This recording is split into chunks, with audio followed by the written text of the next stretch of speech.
Bonjour, aujourd'hui une vidéo sur l'empathie, un des mots les plus importants de la communication humaine, et puis surtout un mot qui veut tout et rien dire. Comme il y a marqué ici, moi je vais vous montrer qu'il y a 4 formes d'empathie. J'utilise assez souvent les 4 couleurs du comportement pour faire prendre du recul et prendre conscience de visions qui sont complètement différentes fonction de vos personnalités. Alors je vais vous montrer tout de suite quelles sont, selon moi, les 4 différentes formes d'empathie. Nous allons avoir potentiellement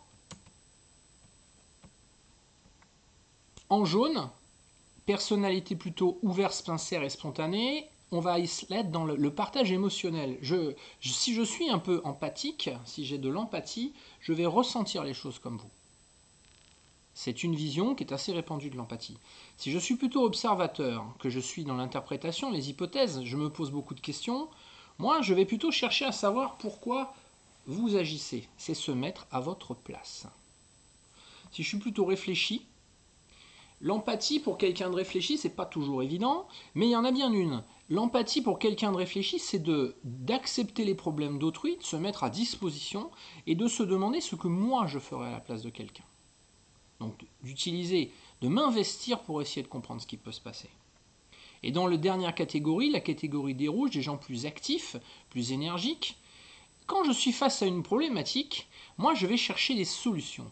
Donc l'empathie devant quelqu'un qui a un problème, c'est aussi de m'intéresser à ce qui lui arrive et de voir comment je vais sortir de là.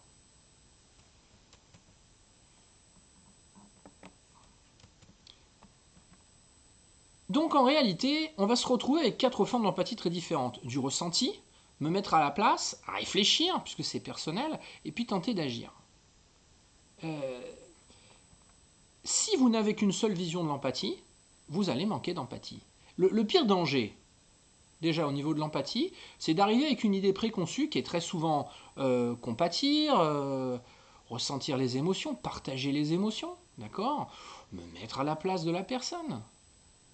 Pour des gens plus actifs ou plus réfléchis, ben c'est prendre le problème en question, chercher des solutions, chercher à réfléchir. Vous allez aller dans le mur à peu près directement si vous ne comprenez pas que l'empathie, c'est un mélange des 4 déjà. Et puis c'est certainement pas qu'une seule vision. Et c'est encore plus dangereux quand c'est pas le besoin de votre interlocuteur.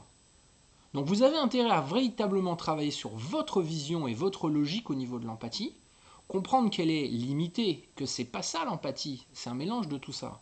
Et puis chercher la sienne, celle de votre interlocuteur, et tenter de comprendre son besoin. Il n'y a rien de plus dangereux que le gars qui va chercher à vous trouver une solution quand vous voulez tout simplement un peu de compassion. Catastrophe en fait. Avoir de l'empathie, donc, c'est admettre les différences de logique, les différences de fonctionnement. Alors, je vais dire une phrase un peu difficile, en fait. Souvent, les gens veulent aller aider, rendre service pour se prouver peut-être quelque chose à eux-mêmes. Peut-être que leur idée, leur façon d'être, que ce sont de bonnes personnes. La première chose qu'il va falloir faire si je veux avoir de l'empathie, c'est travailler sur des besoins, des principes et des fonctionnements qui ne sont pas les miens. Donc c'est un voyage un peu compliqué, le voyage au pays de l'empathie. C'est prendre en compte autre chose que ma logique et mon propre fonctionnement. Au niveau de la définition, on va faire un peu d'étymologie. Empathos veut dire ce qui est à l'intérieur. Alors il y a un amalgame considérable avec la notion de souffrance. Vous attendiez peut-être à ce que je vous parle de souffrance. Je vais en fait pas tellement le faire. Parce que on parle de souffrance quand le ressenti intérieur est monté à un degré extrêmement élevé. Alors moi, je vais vous dire, c'est quand même un peu dommage qu'on s'intéresse aux gens, qu'on accepte d'avoir de l'empathie, qu'on se soucie d'autre chose que nous-mêmes, quand le seuil est extrêmement élevé, non? C'est peut-être un peu étonnant. Alors en réalité, d'accord, on va peut-être être plus facilement alerté quand le seuil est élevé, qu'il y a souffrance, mais l'empathie, c'est simplement le ressenti intérieur. Ça commence avant. Alors l'empathie, ben, c'est un travail que je peux faire aussi bien sur moi que sur autrui. Mais enfin, dans la vision un peu commune, effectivement, c'est quelque chose qu'on va donner à autrui. Donc je commence plutôt par là ici. Donc l'empathie, c'est simplement le travail sur des émotions et des besoins. Et comme je disais tout à l'heure, et qui a toujours marqué ici, des angles de vue très différents, et faire très attention à ne pas chercher à imposer ma propre logique et ma propre vision des choses. Alors pour cela, il va y avoir 4 formes d'aide très différentes, c'est-à-dire que dans les 4 couleurs, je vais commencer par vous parler des visions de l'aide, pour vous aider un peu à décortiquer le problème.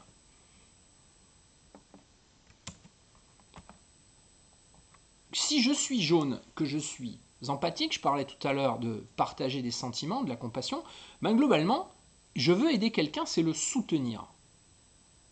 Je fais donc très souvent dans mes ateliers voter les gens, répartir des points entre ces différents besoins. Ce que j'appelle moi une quadrivision, 4 visions. Je suis vert, plutôt observateur.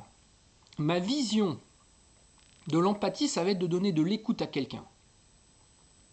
Vous comprenez ici la différence absolument colossale entre je te soutiens, je t'aide à porter le carton, et je te donne de l'écoute, je t'aide à vider le sac à cause de ce carton qui traîne là. Donner un coup de main, vider le sac, c'est pas pareil. Vous allez me dire que c'est pas de l'empathie, vous allez faire n'importe quoi. C'est pas à vous de choisir ce qui est bon ou ce dont a besoin la personne. Dans l'univers de la réflexion, je vais essayer de comprendre les choses, de comprendre le problème de cette personne. Et je vais utiliser ma réflexion. L'aide pour quelqu'un d'actif, c'est simplement chercher des solutions quand il y a un problème. Voyez ? Vous vous trompez de canal, c'est une catastrophe. Vous tentez d'amener, vous psychanalysez en bleu-rouge quelqu'un qui veut simplement de l'écoute, c'est une catastrophe. Vous allez commencer à théoriser alors que la personne veut du soutien. Oubliez, c'est pas possible, ça fonctionnera pas. Alors c'est vrai que l'empathie c'est gênant. En général, on est apprenti empathique, on va essayer une approche et on va se prendre des coups en fait, parce que les personnes vont refuser notre aide, se braquer, pas se sentir bien. Alors comme je dis souvent, la seule chose que l'on peut faire par défaut, sans prendre de risque, c'est donner de l'écoute. Tout commence ici par le vert, c'est rare qu'une couleur gagne, mais ici tout commence ici par le vert, c'est en donnant de l'écoute qu'on est sûr. Et puis je vais peut-être demander à la personne en face s'il veut un coup de main, jaune, s'il veut que je l'aide à trouver une petite solution, ou s'il veut qu'on réfléchisse à son problème. Il va choisir en fait, je vais me mettre à sa disposition. L'empathie, ça va vous demander 4 choses, encore très différentes dans les 4 couleurs. Et si vous n'êtes pas prêt à avoir les 4, faites attention. Je le disais tout à l'heure de la compassion. Si je suis observateur et que je suis vert, c'est compliqué parce que le vert, c'est les interprétations. Je suis très vert, si je veux juger, ça ne va pas bien se passer. Si je veux estimer à la place de la personne, ça ne va pas bien se passer. C'est-à-dire qu'une très grande qualité humaine est le non-jugement.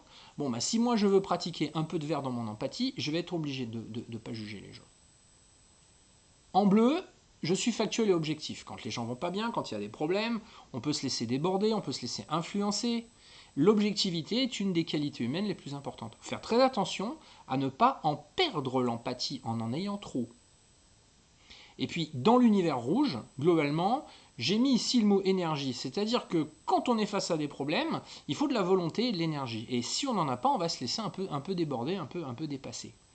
Donc avoir de l'empathie, ça va être les 4 approches de l'aide que je vais vous montrer, et puis peut-être ces 4 notions-là.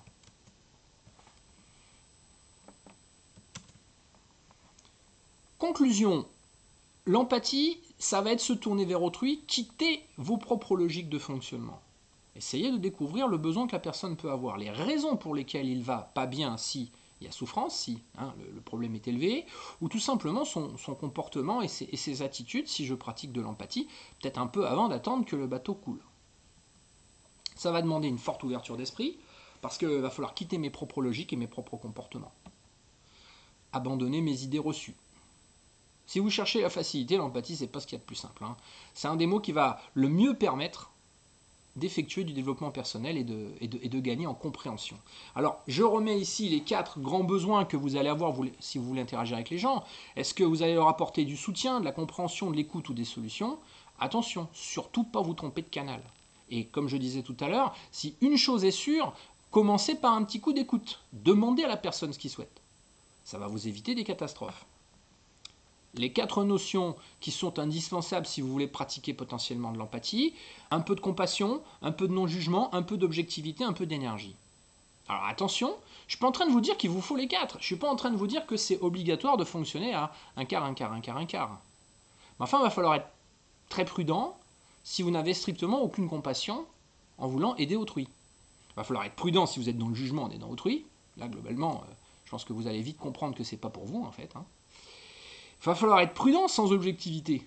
Parce que vous allez vous laisser influencer, vouloir être gentil, vouloir être sympa. Ouh là là, j'en parle dans d'autres vidéos. Et puis ça demande un certain investissement, une certaine volonté, un certain courage aussi de se mettre à la disposition des gens ou de travailler sur soi. Donc l'empathie, c'est un mot important. Ça permet d'introduire des besoins importants au niveau des quatre couleurs du comportement. Et c'est pour ça que je voulais aborder ça comme ça avec vous. C'est peut-être le mot le plus important pour évoluer, se remettre en question. C'est une base en fait. Alors le but de ces vidéos, comme je le dis régulièrement, c'est de prendre conscience et pour pouvoir évoluer et puis retrouver la capacité de choisir. Se séparer un peu de nos idées reçues, de nos conditionnements. J'ai toujours parlé de ça pratiquement systématiquement. Alors les suites éventuelles à cette vidéo, comme j'ai marqué ici, l'esprit et son fonctionnement, donc les conditionnements, la subconscience, et puis pour regarder un peu c'est quoi une personnalité, c'est quoi un comportement, reparler un peu de ces 4 couleurs que je viens d'aborder ici, et comment ça fonctionne de manière un peu plus précise, allez voir comportement et personnalité. Et puis si vous voulez vous abonner, ce serait avec un grand plaisir. Merci beaucoup et à bientôt.